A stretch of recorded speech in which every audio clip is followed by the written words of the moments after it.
Well, we got the old CJ5 home, and we're about ready to finish tearing her apart. So I went and picked this up at a buddy's house. We actually sold the top of the Jeep. While we were there, we had him meet us there and ripped it off for him. Then another buddy took the tub off of it so he could use it to repair his CJ5 that's already running and driving. So it might look like we've kind of killed a little bit of Survivor, but it was pretty bad. I mean, you start looking at it really close, broken leaf springs. The engine just had nothing but mouse nest in it. It's completely seized.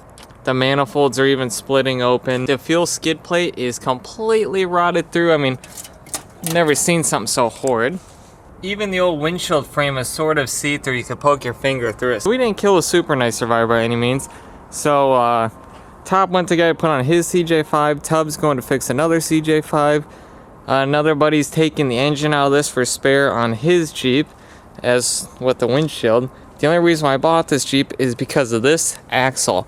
So if you ever see an axle like this, you need to be paying attention. This is a 1970 CJ5, so 1970 to 71, they have what they call a flanged offset Dana 44. Flanged meaning the end of the axle is flanged. It is not a two-piece axle where the shaft is splined and that hub goes over it. It's all kind of one piece. Then it's offset, as in passenger offset differential. So this is important with a Jeep like the Submarine, where my transfer case head is going to have the passenger side drop. Later style Jeeps have the center transfer case, which means you have to run like a Dana 20 or a Dana 300 transfer case. Luckily, I'll be able to part out this entire Jeep, make all my money back, and end up with this free axle, which is sweet. The Jeep only had about 16,000 miles on it before it was parked in the barn for about 30 years. So I'm gonna go ahead and get her unloaded and see what we got going on.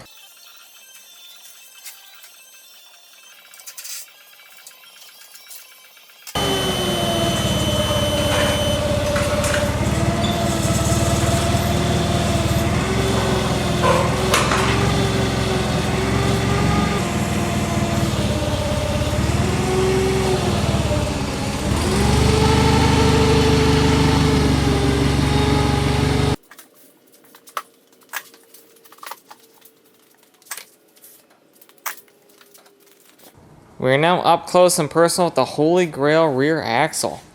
This is the flanged Dana 44 offset to fit in a CJ Jeep. The shaft is part of this outside hub. It is not a two-piece system. Therefore, when you have something like a V6 or a V8 and you put torque to it, you're not shearing those keys on that axle shaft. So that's what a lot of people have problems with, and that's why they always upgrade axles. This is great because it's basically a bolt-in setup for the Submarine. It's got the width that I need. I think it's maybe an inch wider than my current axle, and I'm going to disc brakes, whatever, but it's not going to be bad at all. Whereas some other axles, you actually have to cut down the tubes, re-weld spring perches on them. You know, then you're in a whole nother game of money and time. And so we'll see if this thing works. You know, worst case, it doesn't, and we have to swap it out later. But these are very, very sought after axles for people like me that need, you know, something like this. And they only came on these Jeeps from 70 to 71. That's why we sort of had to sacrifice this for the greater good. Although this thing really wasn't that nice to begin with. Exhibit A, yuck. Exhibit B, rotting out motor mounts. Exhibit C, put your finger right through the hole of the wheel there. Maybe just put your hand through the muffler. Here's another one for you.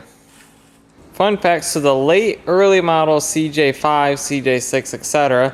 actually had a dual reservoir master cylinder. You can see each brake line coming out, one for the front, one for the back. This is the same exact bracket that Herm has recreated.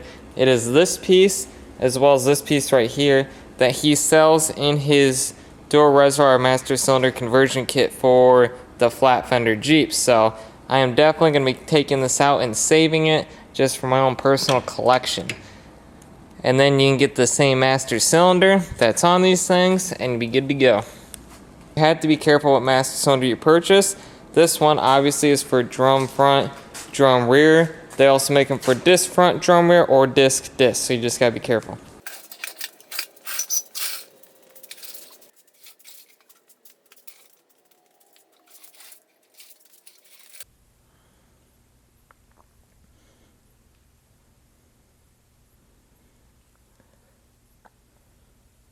Well, that's it, folks.